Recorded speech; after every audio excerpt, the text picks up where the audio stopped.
മഹാവതാർ നരസിംഹ ഒരു മിഥോളജിക്കൽ ഡിവോഷണൽ മൂവിയാണ്. വിഷ്ണുവിൻ്റെ വരാഹാവതാരത്തെയും നരസിംഹാവതാര കഥയെയും ആസ്പദമാക്കി ധർമ്മം അധർമ്മത്തെ ജയിക്കുന്നുവെന്നും ഭക്തിയുടെ ശക്തി അനന്തമാണ് എന്ന് പ്രദർശിപ്പിക്കുന്നതുമാണ് ഇതിൻ്റെ മുഖ്യ സന്ദേശം. ചിത്രത്തിൻ്റെ തുടക്കത്തിൽ സന്ധ്യാസമയം വനത്തിനുള്ളിലെ ആശ്രമമാണ് കാണിക്കുന്നത്. അവിടെ ദക്ഷന്റെ 13 പുത്രിമാരിൽ ഒരുവളും കശ്യപ മഹർഷിയുടെ പത്നിയുമായ ദിതിയെ കാണാം. ഈ അശുഭ സമയം തീവ്രമായ കാമത്തോടെ കശ്യപ മഹർഷിയെ സമീപിക്കുകയാണ്. എന്നാൽ മഹർഷിയും ഇത് അനുയോജ്യമായ സമയമല്ല, സന്ധ്യാസമയം പ്രാർത്ഥനയ്ക്കുള്ളതാണ്.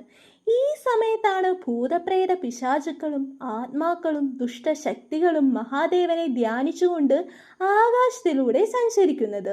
ഈ സമയം ഒരു പുരുഷനും സ്ത്രീയും സംഗമിക്കുകയാണെങ്കിൽ ഒരു ദുഷ്ടനായ അസുരന്റെ ജന്മത്തിന് അത് വഴിയൊരുക്കും എന്ന കാരണം പറഞ്ഞ് ദിതിയെ വിലക്കുകയാണ്. എന്നാൽ തൻ്റെ സഹോദരിമാർക്കെല്ലാം സ്വാമി സന്താന സൗഭാഗ്യവും സംതൃപ്തിയും നൽകിയെങ്കിലും താൻ മാത്രം വന്ധ്യയായി തുടരുന്നു എന്നെല്ലാം പറഞ്ഞ് ഒടുവിൽ അവളുടെ ഇംഗിതത്തിന് മഹർഷിക്ക് വഴങ്ങിക്കൊടുക്കേണ്ടി വരികയാണ്. അങ്ങനെ അശുഭ സമയത്ത് സംഗമനം നടക്കുന്നു. അടുത്ത ദിവസം സൂര്യാസ്നാനം കഴിഞ്ഞെത്തുന്ന മഹർഷി ചിന്താകുലനായിരുന്നു.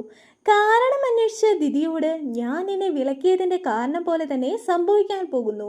ഭീകരരും ഈ ലോകം ഇതുവരെ കണ്ടിട്ടില്ലാത്ത, ഇനി കാണാൻ സാധ്യതയുമില്ലാത്ത തരത്തിലുള്ള കൊടും ദുഷ്ടന്മാരായ 2 അസുരന്മാരാണ് നിന്റെ ഗർഭപാത്രത്തിൽ ജന്മമെടുക്കാൻ പോകുന്നത്.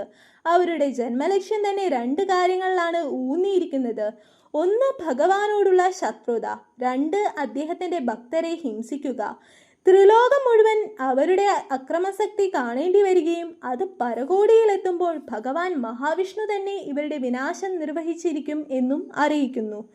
കേട്ട മാത്രയിൽ അതീവ ദുഃഖിതയായ ദിതി താൻ ചെയ്തു പോയ തെറ്റിൽ പശ്ചാത്തപിച്ച് മാപ്പ് അപേക്ഷിച്ചുവെങ്കിലും അവനവന്റെ കർമ്മഫലം ഭൂമിയിൽ അനുഭവിച്ചേ തീരൂ എന്ന് പറഞ്ഞുകൊണ്ട് പോവുകയാണ്. എന്നാൽ കുലഗുരു ശുക്രാചാര്യൻ ഇവരുടെ ജനനത്തിനായാണ് കാത്തിരുന്നത്. അങ്ങനെ കാത്തിരിപ്പിന് വിരാമം പോലെ അസുരന്മാരുടെ ജനനം. ജ്യേഷ്ഠൻ ഹിരണ്യാക്ഷനും അനുജൻ ഹിരണ്യകശിപുവും. അവരുടെ പരമശത്രുവിനെ പരാജയപ്പെടുത്തുന്നതിനോടൊപ്പം തന്നെ ദേവലോകത്ത് താണ്ഡവമാടാനും അവർ പദ്ധതിയിട്ടു. കുലഗുരുവായ ശുക്രാചാര്യൻ തന്ത്രവിദ്യകളിലും മായാവിദ്യകളിലും അസ്ത്രവിദ്യകളിലും ആയുധവിദ്യകളിലും അവർക്ക് പ്രാവീണ്യം പകർന്നു നൽകി. തന്ത്രവിദ്യകളിലെല്ലാം തന്നെ അവർ അജയരായി തീർന്നു. അവർ നേടിയെടുത്ത ശക്തികൾ കൊണ്ട് അവർ പാതാള ലോകം തന്നെ കീഴടക്കി. അസുര ഗുരുവിന്റെ സഞ്ജീവനി വിദ്യാശക്തി അസുര കുലത്തിന് പുതിയ ജീവവായു തന്നെ പ്രദാനം ചെയ്തു. ഈ സമയമാണ് തന്റെ പരമശത്രുവിനെ പറ്റി ഗുരു അവർക്ക് പറഞ്ഞു കൊടുക്കുന്നത്. അസുരഗണത്തിന്റെ ഏക ശത്രു അത് മറ്റാരുമല്ല, വിഷ്ണു ആണ്. ഒരേ സമയം സൃഷ്ടിമണ്ഡലവും പ്രശ്നത്തിൽ അകപ്പെട്ടിരുന്നുവെങ്കിലും മറ്റുള്ളവർ പ്രകൃതിയോടിണങ്ങിയും സമാധാനത്തോടെയും സന്തോഷത്തോടെയും ആരാധനകളോടെയും ജീവിക്കുന്നു. ദേവന്മാരെ പ്രീതിപ്പെടുത്തുന്നതിനായി ആ നാട്ടിലെ രാജാവും വിധിമുറകളും അനുഷ്ഠാനങ്ങളും നിർവഹിച്ചു പോന്നു. ഇങ്ങനെ സമൃദ്ധിയോടെ ജീവിതം നയിച്ചു പോകുന്ന മനുഷ്യർക്കിടയിലേക്ക് അവരെ വേട്ടയാടാനായി അസുരന്മാർ എത്തിച്ചേർന്നു. 2 സഹോദരരും ഭീമാകാരമായ രൂപത്തിൽ സ്ത്രീകളെന്നോ കുട്ടികളെന്നോ നോക്കാതെ അവരുടെ മായാവിദ്യയും ആയുധവിദ്യയും ഉപയോഗിച്ച് നശിപ്പിക്കുകയും രാജാവിനെ ബന്ദിയാക്കുകയും ചെയ്തു.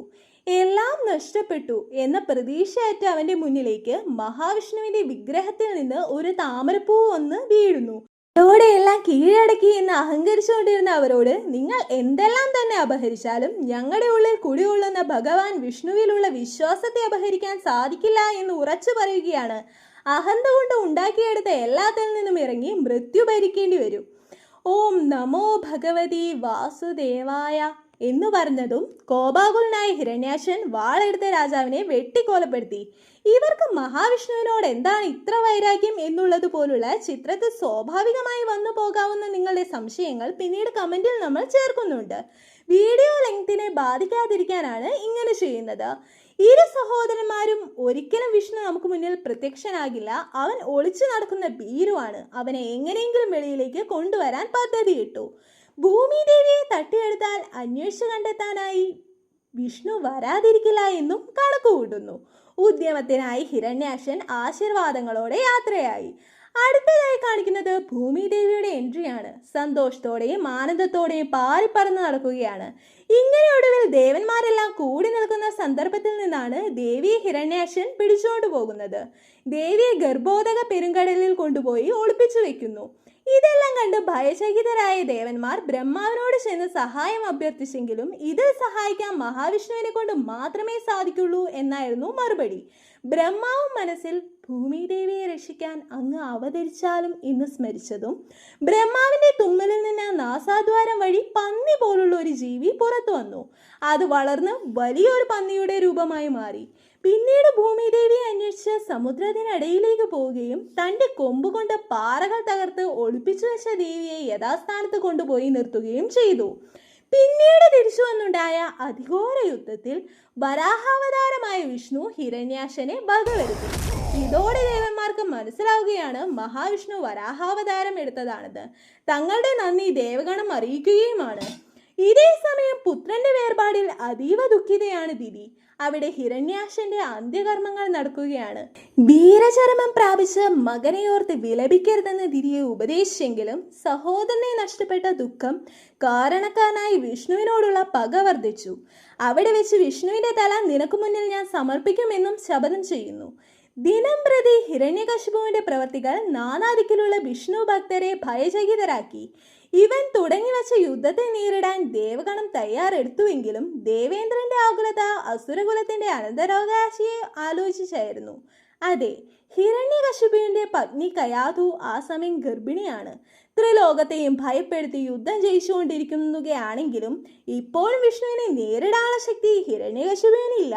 അതുകൊണ്ട് കുലഗുരു അവനോട് ബ്രഹ്മാവിനെ തപസ് ചെയ്ത് പ്രീതിപ്പെടുത്താൻ ഉപദേശിച്ചു. തുടർന്ന് ഹിരണ്യകശിപു അതികഠിനമായ തപസ്സിന് തയ്യാറെടുത്തു. ഈ സമയം ഹിരണ്യകശിപുവിന്റെ കൊട്ടാരത്തിൽ വന്ന ദേവേന്ദ്രൻ കയാധുവിനെ പിടിച്ചുകൊണ്ടുപോയി. എന്നാൽ യാത്രാമധ്യേ നാരദ മഹർഷിയുടെ ഇടപെടലിൽ ഉദ്യമം ഉപേക്ഷിക്കുകയും ഒപ്പം പറഞ്ഞയക്കുകയും ചെയ്തു. നാരദ മഹർഷി കയാധുവിനെ ഒരു ആശ്രമത്തിലാക്കി. സൽപുത്രനായ മകനു വേണ്ടി ഗർഭവതിയായ അവൾ ഹരിനാമസ്മരണകളാൽ മുഴുകിയിരിക്കുകയും നാരദ മുനിയിൽ നിന്ന് കഥകൾ ശ്രവിക്കുകയും ചെയ്യുന്നതായി ദിനചര്യ. ഇതുകൊണ്ട് തന്നെ ഗർഭാവസ്ഥയിൽ തന്നെ കയാധുവിന്റെ ശിശു വിഷ്ണുഭക്തി നേടി. അപ്പുറത്തെ ഹിരണ്യകശിപുവിന്റെ അതിഘോരമായ തപസ്സിന്റെ ചൂടേറ്റ് ബ്രഹ്മാണ്ടം തന്നെ ഇല്ലാതാകുമോ എന്ന് ബ്രഹ്മാവ് ഭയപ്പെട്ടു. ഒടുവിൽ അവന് പ്രത്യക്ഷനായി. എന്തു വരമാണ് നിനക്ക് വേണ്ടതെന്ന് ചോദിച്ചു. എനിക്ക് അങ്ങയുടെ ചരാചരങ്ങളിൽ നിന്ന് ഒന്നിൽ നിന്ന് പോലും മൃത്യു നൽകരുത് എന്ന് പറഞ്ഞു. അത് മൃഗങ്ങളോ മനുഷ്യരോ ദേവന്മാരോ ആകാശത്തോ ഭൂമിയിലോ എൻ്റെ ഭവനത്തിന്റെ അകത്തോ പുറത്തോ ആയുധം കൊണ്ടോ തന്ത്രം കൊണ്ടോ ജീവനുള്ളതിൽ നിന്നോ നിർജീവമായതുള്ളതിൽ നിന്നോ ഒന്നും എനിക്ക് മൃത്യു സംഭവിക്കരുത് എന്നും എനിക്ക് ത്രിലോകത്തിന്റെയും ചക്രവർത്തിയാകണം എന്ന വരവും ചോദിച്ചു. ബ്രഹ്മാവും ചിന്താകുലനായി. ഇത്തരത്തിലുള്ള വരം ആർക്കും ഇതുവരെ കൊടുത്തില്ലെങ്കിലും അവന്റെ തപസ്സിൽ സംപ്രീതനായി അനുഗ്രഹിച്ചു. ഇതിൽ അഹങ്കാരം പൂണ്ട ഹിരണ്യകശിപു തന്നെ ഭഗവാനായി കരുതി. തന്റെ സൈന്യത്തെയും കൂട്ടി വന്ന് ദേവലോകം കീഴടക്കുന്നു. പിന്നീട് അവരോടായി ഇനി താനാണ് അവരുടെ ചക്രവർത്തി എന്നും ഇനി യാഗങ്ങളും ആരാധനകളും എനിക്ക് വേണ്ടിയാകണം നിർവഹിക്കേണ്ടത് എന്നും കൽപ്പിച്ചു. ഒരു നാമവും പഠിപ്പിക്കുന്നുണ്ട്, ഭഗവാൻ ഹിരണ്യകശിപു.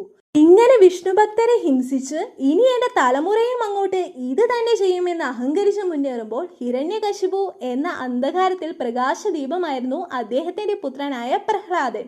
ഇവിടെയാണ് പ്രഹ്ലാദന്റെ എൻട്രി വരുന്നത്. പ്രഹ്ലാദൻ എല്ലാവരോടും സ്നേഹത്തോടും കരുണയോടും പെരുമാറുന്നവനും ശാന്ത സ്വഭാവവും ജ്ഞാനോദയവും ധൈര്യവും എല്ലാം കൂടി ചേർന്നവനായിരുന്നു. ഗർഭാവസ്ഥയിൽ തന്നെ വിഷ്ണുഭക്തിയും അവനിൽ രൂപം കൊണ്ടിരുന്നു. പിതാവും അവനെ അത്യധികം സ്നേഹിച്ചു. അവനോട് ഭാവിയിലെ രാജാവാകാനുള്ള നിന്നോട് ഒരു പരീക്ഷണം എന്നോണം ഒരു ചോദ്യം ഉന്നയിച്ചു.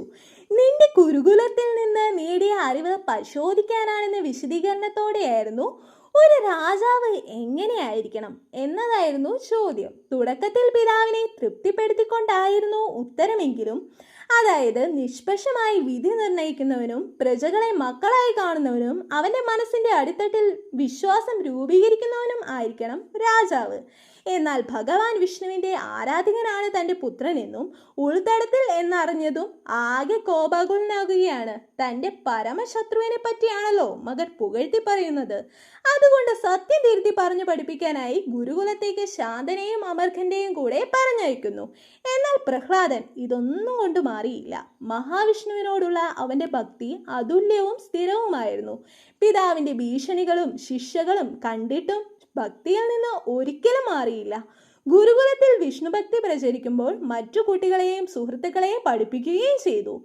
എന്നാൽ അഖണ്ഡൻ എന്ന ഒരുത്തന്റെ കയ്യിൽ നിന്ന് പ്രഹ്ലാദന് ദേഹോപദ്രവം ഏറ്റു. എന്നാൽ തന്റെ ശാന്തശീലം കൊണ്ട് തന്നെ അവന്റെ വിശ്വാസത്തെ തന്നെ മാറ്റിയെഴുതി. എന്നാൽ ബക്സിയ എന്ന ഒരുത്തൻ കുറുകെ വരികയും അവരുടെ വിശ്വാസത്തെ ചോദ്യം ചെയ്യുകയും ചെയ്യുന്നു. വിഷ്ണു ഭക്തരെ യാതൊരു ദയയുമില്ലാതെ ഉപദ്രവിക്കുകയും ദ്രോഹിക്കുകയും ചെയ്യുന്നത് കാട്ടിക്കൊടുക്കുന്നു. വിഷ്ണുഭക്തി കൊണ്ട് നടന്നാൽ നമ്മുടെ അവസ്ഥയും ഇതായിരിക്കുമെന്ന് പറഞ്ഞു. പ്രഹ്ലാദൻ വളരെ ദുഃഖിതനാവുകയാണ് തന്റെ പിതാവിന്റെ പ്രവൃത്തി ഓർത്ത്. അവന്റെയും അവന്റെ സുഹൃത്തുക്കളുടെയും മുന്നിലേക്ക് താമരപ്പൂക്കൾ വരുത്തി മഹാവിഷ്ണു അവന്റെ സാന്നിധ്യം അറിയിച്ചു. ഒടുവിൽ പ്രഹ്ലാദൻ ഇതേപ്പറ്റി തന്റെ പിതാവിനോട് സംസാരിക്കാനും ഭക്തരെ രക്ഷിക്കാനും തയ്യാറെടുത്തു.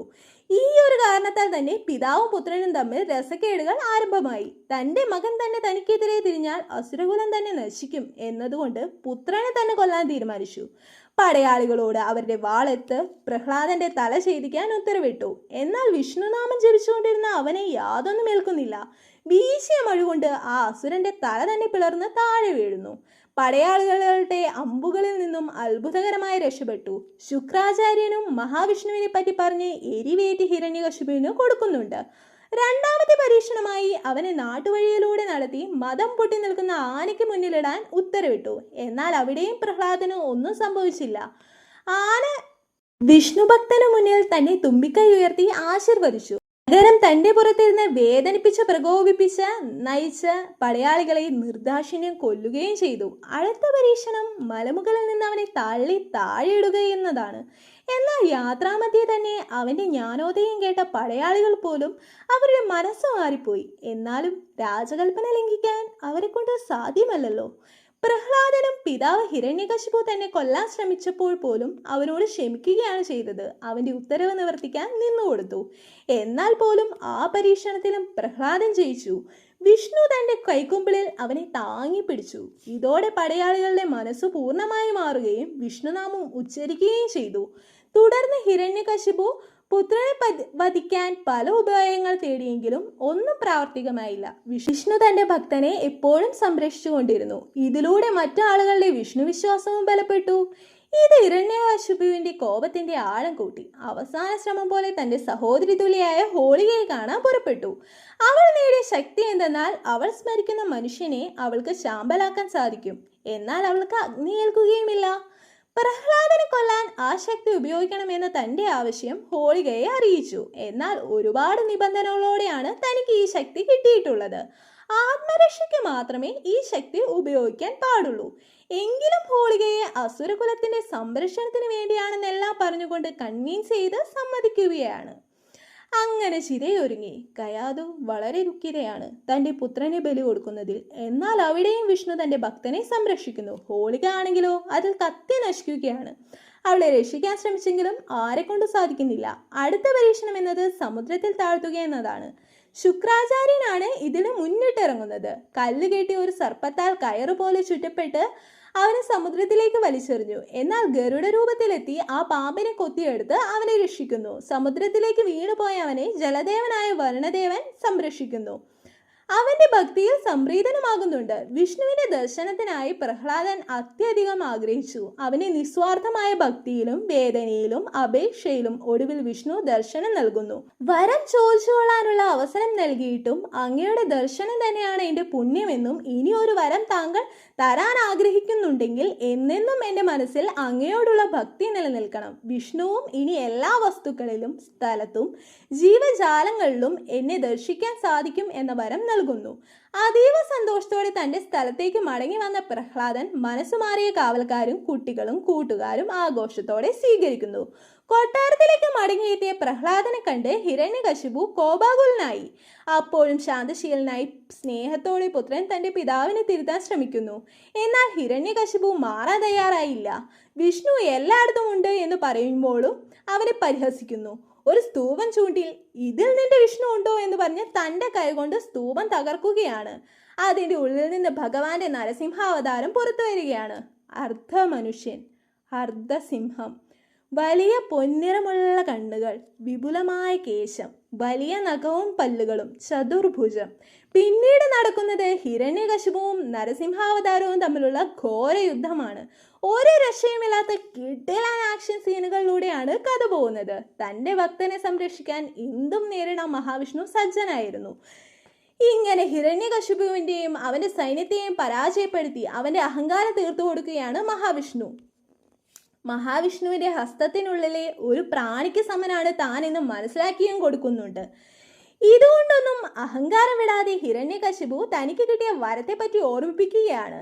എന്നാൽ നരസിംഹവും ഈ ലോകത്തിന്റെ മൊത്തം സൃഷ്ടാവ് താൻ മാത്രമാണ്, ബ്രഹ്മദേവൻ പോലും എൻ്റെ നാഭിയിൽ നിന്നാണ് ജനിച്ചത് എന്ന് ഓർമ്മിപ്പിച്ചുകൊണ്ട് വരത്തിന് ഭംഗം വരുത്തിയിട്ടില്ലെന്നും പറയുന്നു. ഞാൻ മൃഗവുമല്ല മനുഷ്യനുമല്ല. ഈ സമയം നോക്കൂ, ഇത് പകലുമല്ല രാത്രിയുമല്ല, അസ്തമയ സമയമാണ്. നീ ഭവനത്തിനകത്തുമല്ല പുറത്തുമല്ല, കവാടത്തിനിടയിലാണ്. ഭൂമിയിലുമല്ല ആകാശത്തുമല്ല കിടക്കുന്നത്, എൻ്റെ മടിയിലാണ്. ഞാൻ എൻ്റെ കൂർത്ത നഖങ്ങൾ കൊണ്ടാണ് നിന്നെ കൊല്ലാൻ പോകുന്നത്. അത് ജീവനുള്ളതല്ല, എന്നാൽ നിർജീവവുമല്ല എന്ന് പറഞ്ഞ് തൻ്റെ ഭക്തനെ കൊല്ലാൻ ശ്രമിച്ച വൈരത്തിൽ അവൻ്റെ വയറേറി കുടൽമാല പുറത്തെടുത്ത് കഴുത്തിലിട്ടു. അവൻ്റെ ഹൃദയവും പുറത്തെടുത്തു. ശുക്രാചാര്യൻ തന്റെ സഞ്ജീവനി മന്ത്രം കൊണ്ട് അവനെ രക്ഷിക്കാൻ ശ്രമിച്ചെങ്കിലും അത് സാധ്യമായില്ല. പേടിച്ചേരണ്ട് ആചാര്യൻ സ്ഥലം കാലിയാക്കി. നരസിംഹാവതാരം ഉഗ്രനാരസിംഹൻ എന്ന രൂപത്തിലാണ്. ആ ഉഗ്രശക്തി ഒറ്റ നിമിഷം ശാന്തമാക്കാൻ സാധ്യമല്ല. നരസിംഹ രൂപം വിചിത്രവും അപൂർവവുമായ അതിശക്തമായ രൂപമായതിനാൽ ആ ശക്തി അടിയന്തരമായി നിയന്ത്രിക്കാൻ ദേവന്മാർക്കും കഴിഞ്ഞില്ല. ബ്രഹ്മാവിനും ശിവനും മറ്റ് ദേവന്മാർക്കും സമീപിക്കാൻ പോലും പേടിയായിരുന്നു. ഒടുവിൽ പ്രഹ്ലാദൻ മാത്രം തന്റെ നിസ്വാർത്ഥമായ ഭക്തിയോടെ മുന്നോട്ട് ചെന്നു. അവൻ പരമാത്മാവ് ശാന്തനായാലും എന്ന് ഭക്തിപൂർവ്വം വിളിച്ചപ്പോൾ നരസിംഹന്റെ ക്രോധം തീർന്നു. ഹൃദയം കരുണാപൂർവ്വം നിറഞ്ഞു. ഭക്തന്റെ പ്രാർത്ഥന മാത്രം ഭഗവാനെ ശാന്തനാക്കാൻ കഴിഞ്ഞു. നരസിംഹവും എനിക്ക് ഏറ്റവും പ്രിയപ്പെട്ടത് തൻ്റെ പ്രിയ ഭക്തൻ ആണെന്ന് പറഞ്ഞു. ഒരു വരവും ഒപ്പം നൽകുന്നു. എൻ്റെ പരമഭക്തരിൽ ഏറ്റവും മുൻപന്തിയിൽ നിന്റെ നാമമുണ്ടാകും. നിന്നെ ആരാധിക്കുന്നവർക്കൊക്കെ തൻ്റെ അനുഗ്രഹവും പരിപൂർണമായി ലഭിക്കുമെന്നും പറയുന്നിടത്ത് ചിത്രം അവസാനിക്കുകയാണ്. വീഡിയോ ഇഷ്ടമായാൽ സബ്സ്ക്രൈബ് ചെയ്യാനും ലൈക്ക് ചെയ്യാനും ഷെയർ ചെയ്യാനും അഭിപ്രായങ്ങൾ കമൻറ്റ് ബോക്സിൽ രേഖപ്പെടുത്താനും മറക്കല്ലേ.